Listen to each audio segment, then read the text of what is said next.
more projects of course. Makagawa ako ng album, single. Yun yung hindi alam ng mga tao sa akin eh. Kasi mahilig talaga ako kumanta. So isa yun sa pangarap ko. And magawa ng pelikula ulit. Kayo ay isang bayani ng ating mga pamilya, ng ating bansa. Dahil nakipagsapalaran kayo sa hirap, na malayo sa mga mahal nyo sa buhay. Parang hindi ko ma-imagine kung gaano kahirap yon. Kung ako'y nasa posisyon nila, parang mahirap talaga. So, saludo ako sa kanila lahat.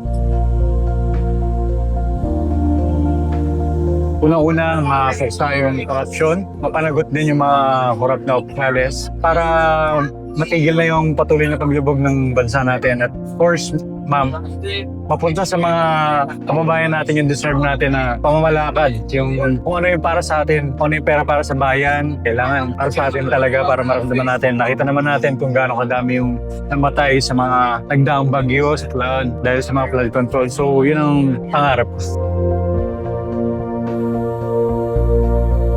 Dapat matuto sila, pagbayaran nila mga kulong dahil lang kagaya nila ay kumbaga nagiging salot sa lipunan. Kumbaga unfair naman sa mga tao na nagsisikap at nagtrabaho na maayos tapos sila ganun yung ginagawa nila. Mga kapuso, inimbitahan ko po kayo na manood ng Magpakailanman episode na Pangarap at Justisya. This Saturday na po yan, 8:15 PM.